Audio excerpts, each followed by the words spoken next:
Buenos días, bienvenidos a la entrevista en línea. Hoy es jueves 8 de julio de 2010. Les recuerdo a ustedes y les invito también a que participen a través del chat, a través también del facebook.com o si no a través del correo electrónico. Estará apareciendo en pantalla para que ustedes tengan la opción de participar en la entrevista de esta mañana.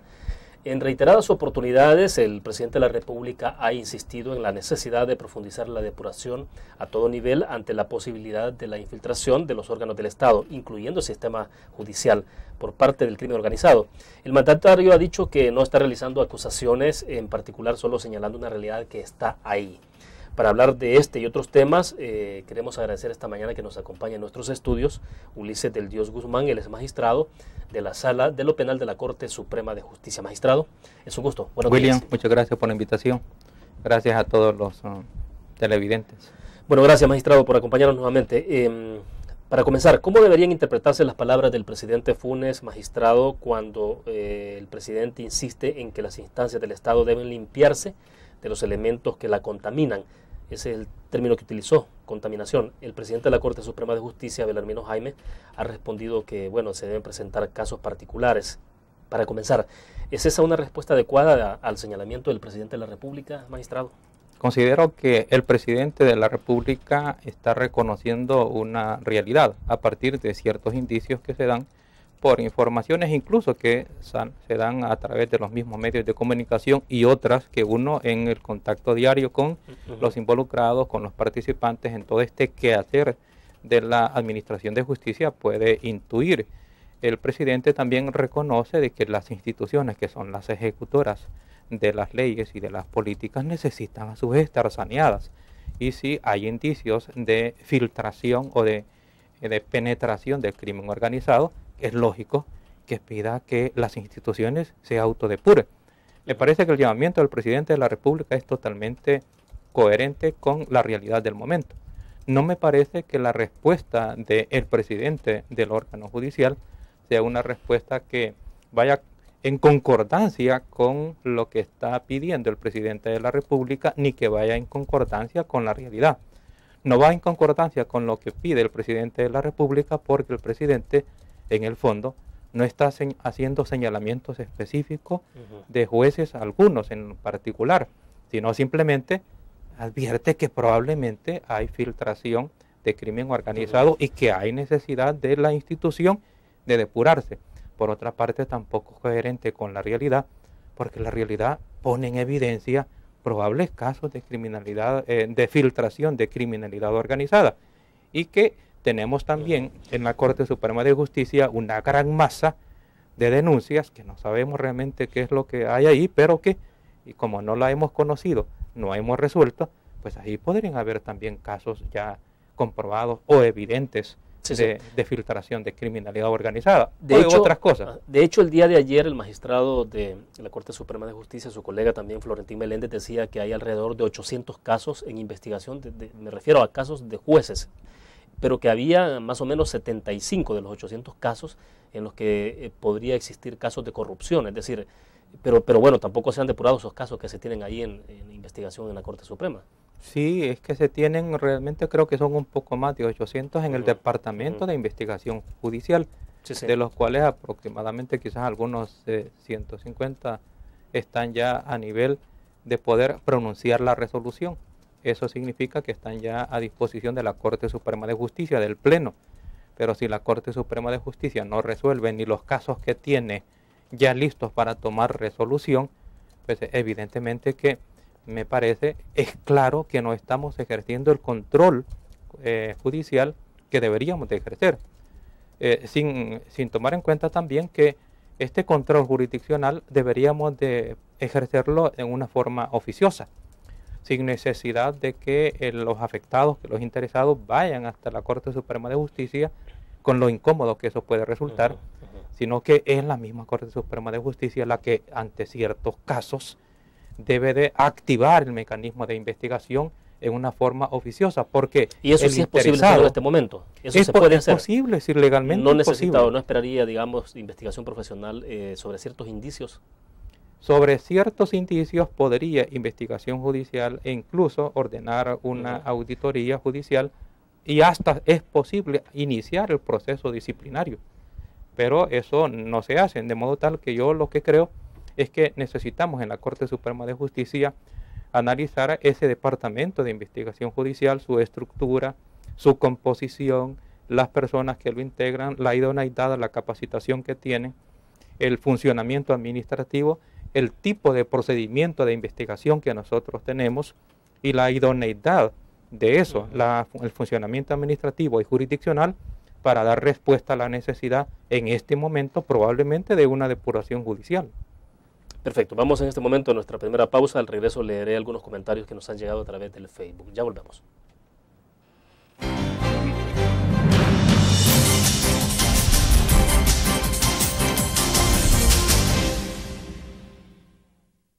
Todos los días salimos a dar lo mejor de nosotros.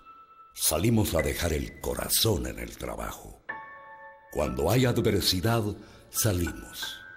Cuando no sale el sol, salimos. Así somos los salvadoreños. Ponemos el alma en todo lo que hacemos. Y esta vez también saldremos. Porque saliendo a trabajar es que se sale adelante.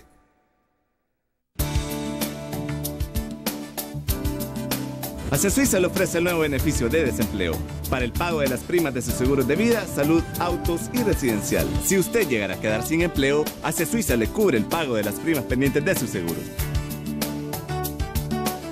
Porque soy previsor, tengo toda la protección y respaldo cuando más lo necesito. Hacia Suiza asegura su tranquilidad.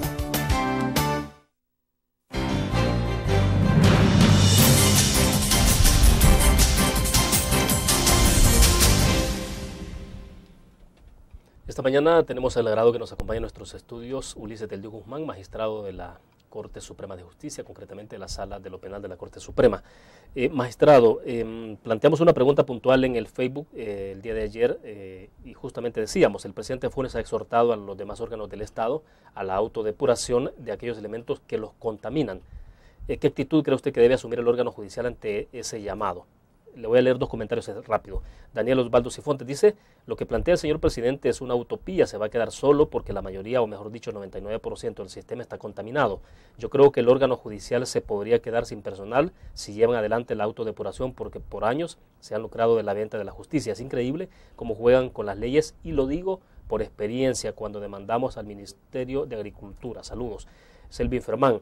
Pregúntele, dice al magistrado Guzmán, el por qué tanta tolerancia para con los funcionarios que resultan involucrados en actos de corrupción y por qué permiten tanta corrupción con las plazas donde distintos jueces colocan a sus hijos en otros tribunales, poco les hace falta ponerlos a trabajar en su mismo tribunal donde laboran. Hacen lo que quieren y nadie les dice nada. Y luego pregúntele por qué ellos tardan una eternidad en resolver un recurso de habeas corpus, por ejemplo, que es obligación de ellos resolver cuanto antes, si para eso se les paga para que trabajen. Bueno, me gustaría que alguna opinión sobre lo que han dicho Daniel Osvaldo y también Selvin Fermán. Bueno, lo que hay realmente en esta parte de la contratación de personal es que es un gran descontrol y que haya corrupción ahí, a mí no me cabe duda también. Pero puede haber en parte corrupción y en parte ineficiencia en todos los mecanismos necesarios para la contratación de personal. Y por otro lado, me parece de que la jefatura de recursos humanos está sometida directamente a la presidencia y ese mandato, esa sumisión a la presidencia de la Corte Suprema de Justicia la hace vulnerable y se pierde el control que debería de ejercer el Pleno de la Corte Suprema de Justicia. Por otro lado, ciertamente existe una gran lentitud en la resolución de todo el órgano judicial en general. Hay algunos que realmente hacen todo lo posible y grandes esfuerzos de resolver con prontitud. Pero hay problemas que son de sistemas, de saturación de sistemas y otros que son de falta de voluntad. En la Corte Suprema de Justicia no también es problema hay que de aceptarlo. recursos, o sea, no es problema de como presupuestos. no, hay ¿Sí? problema también de recursos. Si hay algunos juzgados que andan haciendo cabuda para comprar los cartuchos de tinta o para comprar papel, problemas para traslados que tienen que prestar para movilizar sus propios vehículos, etcétera. La Corte Suprema de Justicia en este momento sí también tiene problemas de recursos de personal suficiente o recursos de los equipos y de las computadoras que deberían de tener.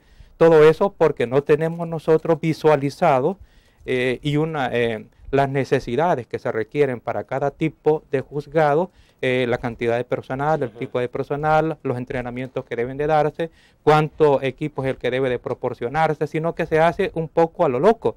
Y eso introduce arbitrariedades en todas estas cosas. Algunos tienen más de lo que necesitan y otros no tienen ni lo necesario que necesitan para funcionar. Quiero volver sobre el planteamiento que hicimos al inicio de la entrevista, magistrado, y es sobre la respuesta que da don Belarmino Jaime como presidente de la Corte Suprema de Justicia al presidente Funes.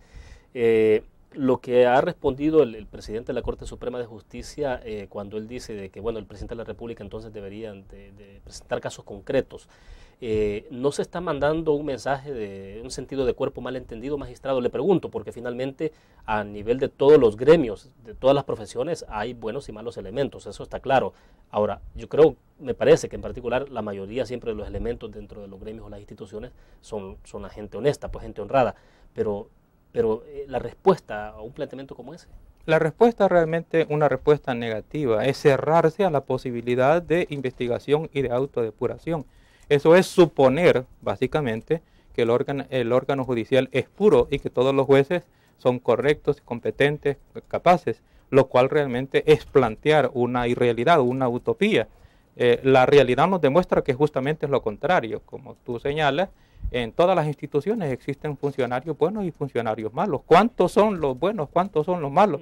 Realmente no lo hemos medido, no lo sabemos hasta este momento. Mi intuición es que los funcionarios que pueden ser corruptos o deficientes o negligentes son pocos con relación a la gran masa judicial, pero esa es solamente una intuición que yo tengo. Sí, claro. Lo que tenemos que hacer es una investigación y particularmente una depuración de los elementos que por corrupción o por incompetencia o por negligencia ya no deberían de estar en el órgano judicial, porque nosotros como Corte Suprema de Justicia le debemos ofrecer a la ciudadanía una justicia que sea pronta, una justicia que sea acertada y una justicia que sea confiable, pero no nos podemos convertir en un órgano confiable si nosotros nos cerramos a la posibilidad de investigarnos y de podernos depurar. Además, si nosotros no lo hacemos como órgano judicial, pues entonces podría ser que desde afuera lo hagan, es decir, puede intervenir el poder político a través de la Asamblea, decretar algunas leyes, algunos mecanismos extraordinarios y frente a la resistencia. Que no sería lo más saludable. O sea. No sería lo más saludable, en principio tendría que ser que nosotros mismos, a través de la Corte Suprema de Justicia, se den las directrices para esa autodepuración.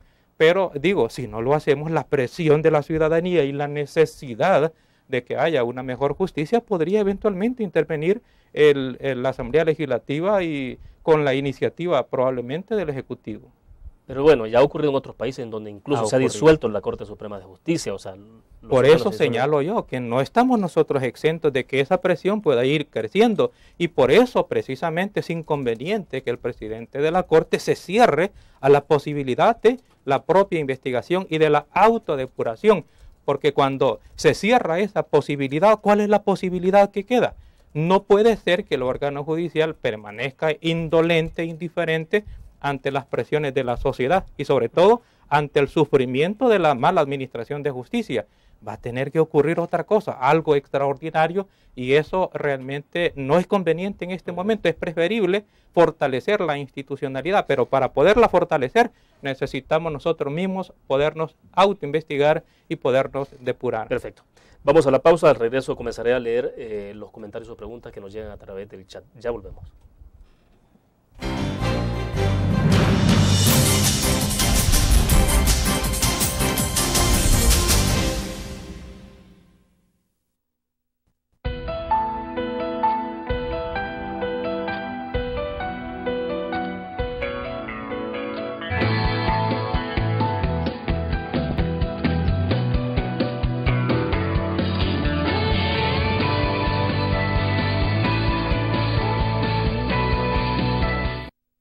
¿Sabías que cada bolsa plástica que tiras a la calle demora más de 400 años en deshacerse? Y si no paramos ahora, el plástico terminará por asfixiarnos. Por eso, el azúcar salvadoreña ha cambiado todos sus empaques por plásticos OXO biodegradables que solo demoran 5 años en deshacerse. Una iniciativa para beneficio de nuestro medio ambiente y de todos los salvadoreños.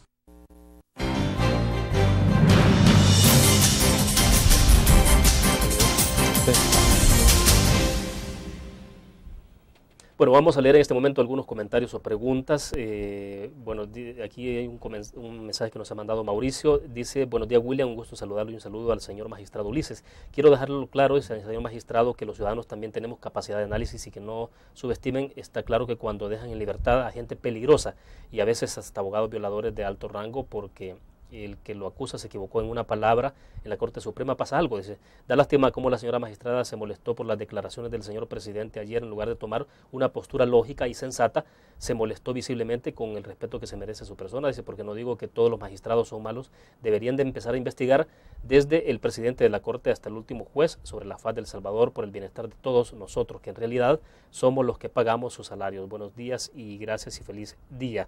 Luego, aquí vamos a ver lo que dice Roberto José Gavidia. Comparto el 100% la opinión de Daniel Osvaldo Sifontes, que fue lo que leímos en el Facebook hace algunos minutos.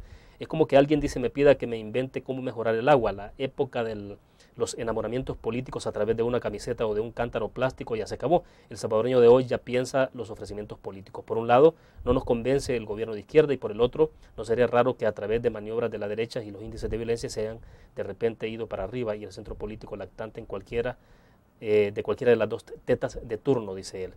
Bueno, hay ahí los planteamientos. Magistrado. Quiero señalar una cosa. Uno de los que están escribiendo señala que la ciudadanía tiene el sentido común para comprender estas cosas. Yo insisto en este punto y lo quiero focalizar porque nosotros, los abogados, los juristas, tenemos una cierta tendencia, por lo menos algunos, tienen una cierta tendencia a considerar que solo nosotros podemos interpretar y comprender las leyes. Y ante cosas o críticas que se nos hacen, algunos señalamos o tienden a señalar, mejor dicho, de que eso lo hacen porque desconocen, por ignorancia. No, la cuestión de la ley es una cuestión, como lo dijo aquí uno de los que intervino, de sentido común, de convivencia, de sentido común. El derecho es norma con sentido común especializado para la convivencia humana. ¿Y quiénes son los que conviven? Somos nosotros los ciudadanos, todos, independientemente de que seamos abogados o no. Por tanto, los ciudadanos, aún no siendo abogados, tienen algo que decir muy importante porque participan de esa convivencia que nosotros, los juristas, se las podemos hacer fáciles o difíciles. Y en este momento, aparentemente, se las estamos poniendo difíciles y el sentido común del ciudadano está señalando por dónde pueden estar los defectos y qué es lo que debe de hacerse. Lo que el sentido común le señala al ciudadano es que en el órgano judicial pueden haber funcionarios corruptos y que estos deben de ser depurados, para decirlo con toda claridad. Y por tanto nosotros, órgano judicial, la cabeza del órgano judicial, la Corte Suprema de Justicia y sobre todo el presidente, que es el que tiene el poder administrativo y financiero y el poder de conducción de la Corte, no puede cerrarse a la realidad evidente. Bueno, quiero leerle otros comentarios y preguntas a través del chat que nos están llegando. Eliseo Orellana de San Salvador dice: ¿qué diferencia existe entre esta posible depuración con la depuración que hubo después de los acuerdos de paz? Patricia de Merino de San Salvador: ¿cómo puedo acogerme a un retiro voluntario si aún no cumplo, dice, con los años necesarios para mi retiro del órgano judicial? Bueno, son otro tipo de preguntas, pero si usted tiene la respuesta, magistrado, más adelantito. Ricardo Torres de Santa Ana: ¿en qué consiste en específico la depuración del sistema y cuál sería el proceso de depuración? Y Irene Posada de San Miguel dice: soy licenciada en Derecho y no tengo empleo. ¿Cómo solicitar empleo en el órgano judicial? Bueno, César Flores de Huachapán: ¿cuál es el propósito de la depuración? ¿Incluir nuevos empleados o reducir las plazas ya existentes? Gabriela Palomo de Sonsonate: ¿la depuración es para combatir la corrupción o es para desplazar empleados empíricos e incluir nuevos? Lo dejo hasta ahí porque hay más preguntas. Bueno, alguien preguntó que cuál sería la diferencia entre esta y la anterior depuración que se dio después de los acuerdos de paz. Quiero señalar que después de los acuerdos de paz no se dio ninguna depuración en el órgano judicial. Y eso es lo que reclaman algunos políticos, que todas las instituciones se depuraron menos el órgano judicial. O sea que depuración en el órgano judicial no ha habido. ¿Cuáles serían las características de esta depuración? Me parece que lo que tenemos que hacer es reestructurar el departamento, rediseñar el procedimiento de investigación y de tramitación del régimen disciplinario, porque evidentemente no está dando resultados, y al mismo tiempo necesitamos que ese procedimiento actúe eficazmente de oficio, no dejarle la carga ni de la promoción de la acción y menos aún de la producción de la prueba al ciudadano, porque el ciudadano realmente tiene otras cosas que hacer. Si el ciudadano se acerca a los juzgados para que le administren justicia, no va a estar encargado de ver cómo hace para que sancionen al juez por alguna ilegalidad que haya cometido.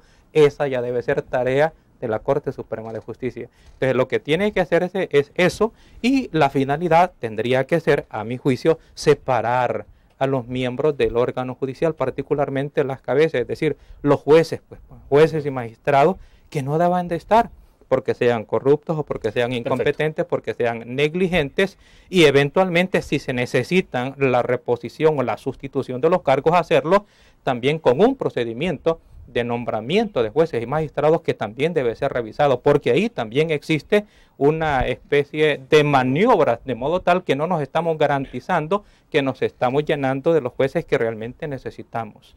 Perfecto, vamos a otra pausa. Cuando regresemos, magistrado, quisiera que me explicara, digamos, en términos de capacitación de los jueces, ¿se les está capacitando adecuadamente? Digamos, ¿qué tipo de jueces son los que se están formando desde el momento en que entran a prepararse para tal, pues para ese trabajo? Vamos a la pausa, volvemos.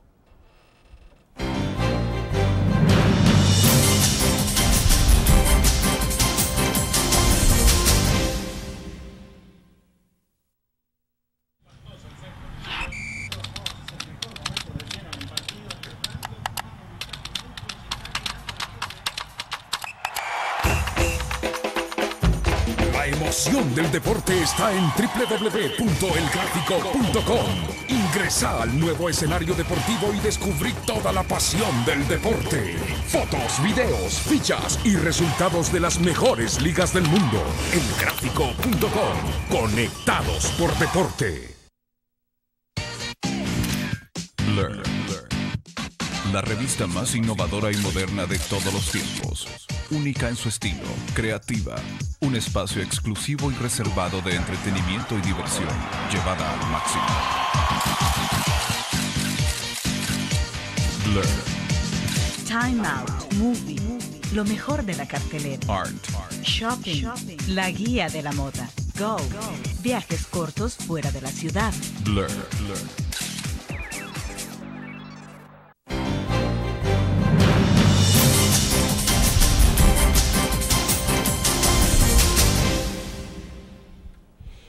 Bueno, magistrado, quiero leerle otros comentarios o preguntas que nos llegan a través del chat. Tomás Alvarado de San Vicente dice, desde finales de los 90 se viene hablando de depuración, ¿por qué aún no la han efectuado? Mario Vega de San Salvador, señor magistrado, basado en su experiencia como juez, ¿la lectura de la Biblia en las escuelas es constitucional, sí o no? Edgar López Bertrán Jr. dice de San Salvador, la lectura de la Biblia es necesaria en las escuelas. Jurídicamente, ¿qué es lo que está en contra de esta medida? Gloria Fernández de Chalatenango, ¿cómo reincorporar al menor infractor a la sociedad, alargando la pena máxima a 15 años? Heriberto Aguilar de Los Ángeles, California, dice en Estados Unidos a un menor infractor se le juzga como adulto si comete felonías. ¿Han considerado esa opción de juzgar en El Salvador? Y Ricardo Iradeta de San Vicente, en los delitos conciliables los menores salen libres. ¿Cómo evitar que esto pase? ¿Qué reforma se necesita? Y Paolo Almendares dice de Zacateco Luca, jurídicamente hablando, ¿qué ley específica se necesita para criminalizar a las pandillas? Bueno, algunas de las... Con la Biblia, comencemos con el tema de la Biblia. Con el tema de la Biblia, más bien lo que podría señalar es que conocer la palabra de Dios, eso realmente es conveniente para todos. Pero lo que aquí está en cuestionamiento es el método de cómo hacerlo. Sí, se necesita la intervención del Estado y particularmente la coacción que se pueda ejercer a través de una ley para que esto se haga. Ahí está lo que está el punto en discusión, es más bien el método y no el fondo, ni siquiera la finalidad. La finalidad también entiendo yo que es muy buena, pero es el método. ¿Por qué razón? Porque tenemos nosotros planteado un Estado laico y un Estado laico con separación de lo que es el régimen de lo mundano o terrenal con el régimen espiritual. Eventualmente este tipo de decretos pueden ser el principio de una intervención del régimen gubernamental sobre el régimen espiritual, de modo tal que eso es lo que hay que hacer, esa separación. Aparte de que este decreto es bastante parco y deja un montón de cosas realmente a la definición y probablemente a la casuística de cada una de las escuelas o de cada uno de los grados. Ahora, por decreto no debería hacerse. ¿Usted cree que debería ser opcional a que quienes decidan leer la Biblia? Yo creo que debería de haber una promoción, sí, de la lectura de la Biblia, del estudio de la Biblia, de la participación de las iglesias en la conducción espiritual y axiológica y ética de las personas, pero que esta es una cuestión que en la práctica e históricamente se ha demostrado que imponer por coacción la espiritualidad realmente no da buen resultado. Esta es una cuestión de persuasión más que propiamente de coacción, porque estamos hablando de la parte espiritual. Así es que ese es para mí el punto fundamental en esto y la diferencia. Perfecto. En el fondo, de acuerdo, en el método, ahí podría haber un disentimiento. Bueno, vamos a la última pausa. Cuando regresemos ahora sí quiero que me diga entonces qué tipo de capacitación se le da a los jueces. Ya volvemos.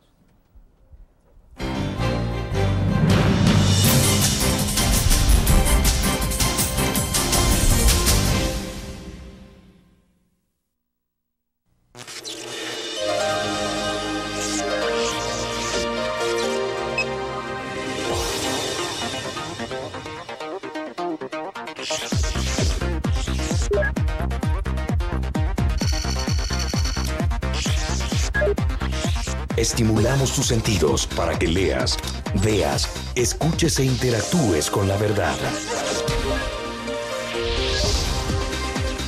LPG Multimedia.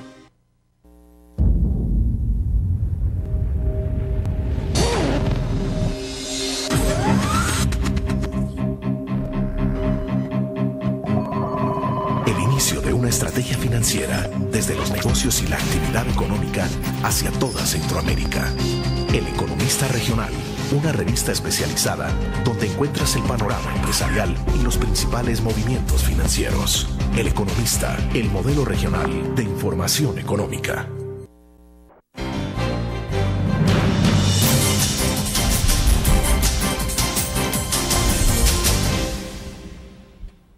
Bueno, estamos al cierre y tenemos poco tiempo, magistrado.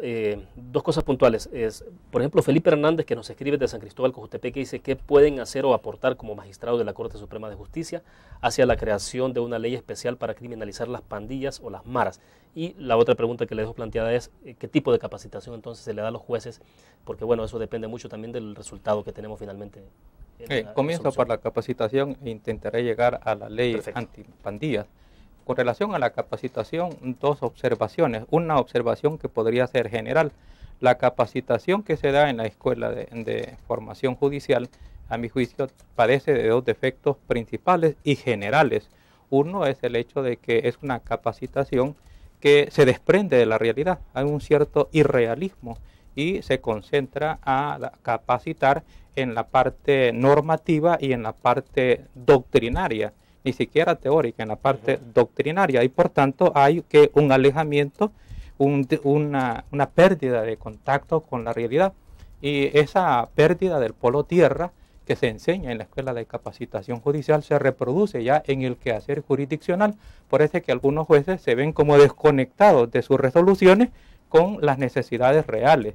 La otra observación general que le hago a la Escuela de Capacitación Judicial es una cierta orientación trastocada con relación a la sobreprotección de los derechos humanos de los delincuentes y una desprotección a los derechos de la víctima, porque se han confundido en el sentido de que el debido proceso y los derechos que tienen los imputados, que por supuesto los tienen, son derechos al debido proceso, pero la protección de los derechos humanos y los derechos fundamentales que impone incluso la Constitución es para proteger a la víctima y a la sociedad. ¿De quién? De las agresiones que provienen del delincuente. Entonces hay una trastocación del enfoque de la protección de los derechos fundamentales que lo han trasladado de proteger a la víctima y a la sociedad a proteger o sobreproteger al delincuente y dejan desprotegida a la sociedad. Si a usted le correspondiera tomar una decisión en ese sentido, son esas dos cosas las que usted trataría de modificar. En términos generales, sí. Y hay también otro que podríamos señalar cuestiones específicas, y es que hay ciertas capacitaciones particulares en donde tienen los miembros de la Escuela de Capacitación Judicial, me imagino pues que orientados por el Consejo Nacional de la Judicatura se preocupan más por aparentar que han hecho capacitaciones eficientes o especializadas que por realmente tener una capacitación especializada. Lo último que ha ocurrido, por ejemplo, los jueces que recién han entrado en vigencia en la creación de los jueces civiles y mercantiles.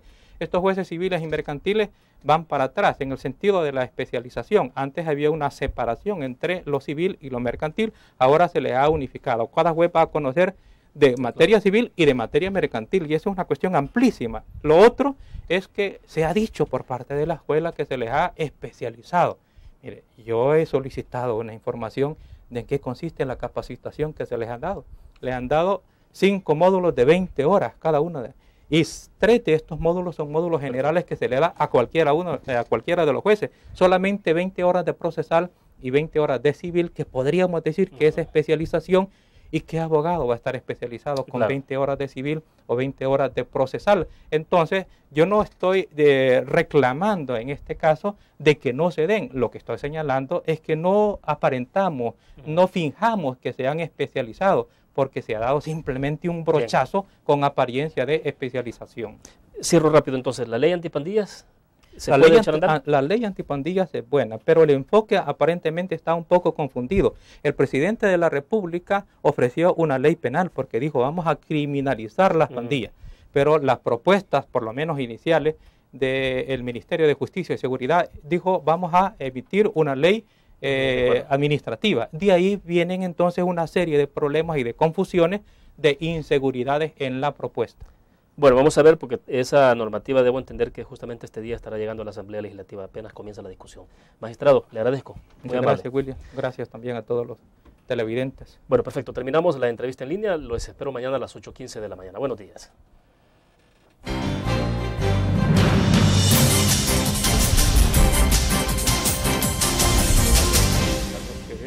Porque televidentes para los de la